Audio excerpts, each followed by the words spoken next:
For my card style game, it's going to take heavy inspiration of the critically acclaimed anime card game Yu-Gi-Oh!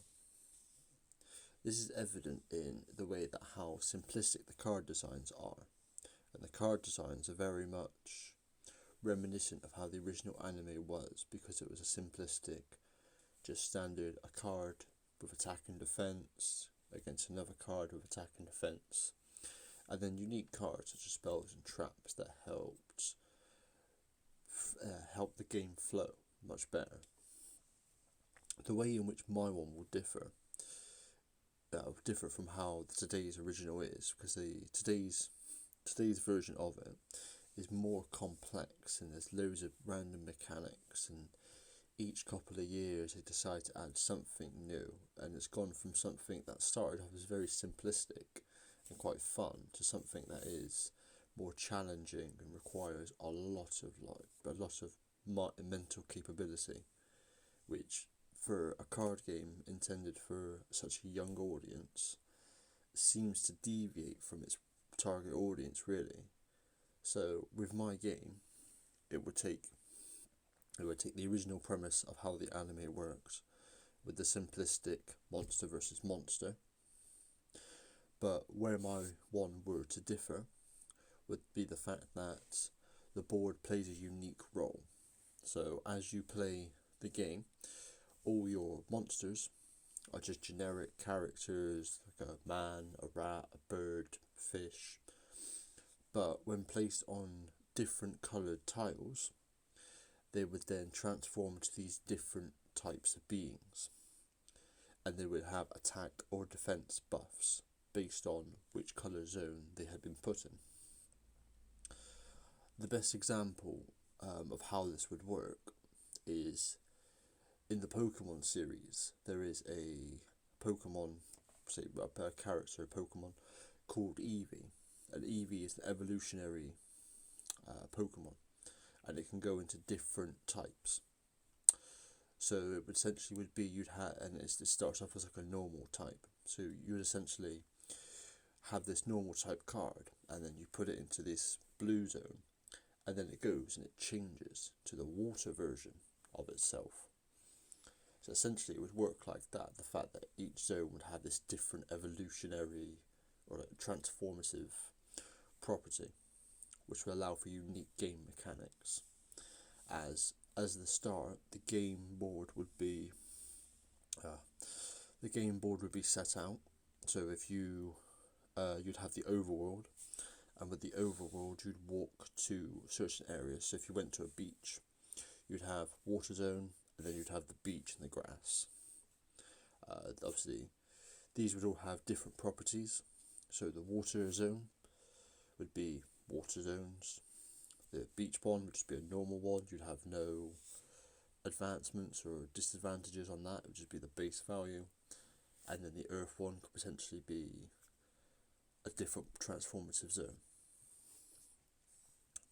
So it allows you to semi-pick your battles, or when you go to these areas, this is how it would work.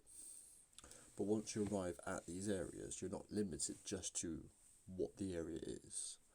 Through the use of additional cards, the cards that I've aptly dubbed the but wait cards, similar to how the anime would work, where the character would do something and then the opponent would just interject with random nonsense. I like to take this random nonsense and to make it into something that allows the deviations and flaws to be fixed. So the deviation and flaws being the fact that, if you go to a beach, there's only 2 water zones, so you can only use water. But what if? Right, yeah, no, sorry. But then, whilst playing the game, you place your card down, and then you say, but wait, and then you play the burning land card or the forest fire card, and now the 2 zones that were near the forest are now fire zones, which means you now have these water zones, these normal zones, and now these fire zones. Also, a lot of other cards can be made and can be created, but these will be created at a later date, as I only have a basis for what they need to be, and through game testing and iterative trial and error, I will find out what card is needed, what is too broken in the game, what is too hard for the game, just to figure out what I would need exactly. For my initial research, I decided to look into how the Yu-Gi-Oh anime was, and how the card game is represented at the time, as the card game itself was only a small part of the source material, as the anime is based off the manga, and the manga really didn't focus too much on this card game.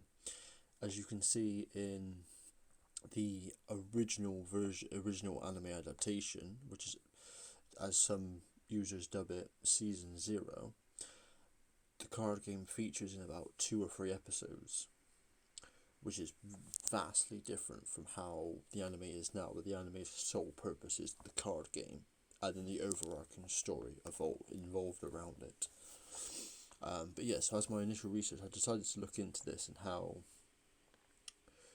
as also seen in the not the original, not the Season 0, the published published proper season, as it saw a lot of random weird rules, as they were still trying to figure out the card game, as the show was vastly different from what the original physical card game ended up being, as there was random stuff where people could just place cards in defense position, and people could just activate cards whenever they wanted. There wasn't really any rules, it was more just done because it was fancy and it made the anime look fun. And this did translate semi well into the actual card game they created, but I don't feel as if it created it as much. So I very much looked at all these random quirks and oddities that the anime had shown, and really wanted to harken back to this original concept about how the anime was so fun and so just stupid, but that stupidness was so fun and engaging. The fact that a person could do, oh, I summon my monster. Oh no, but what do you mean?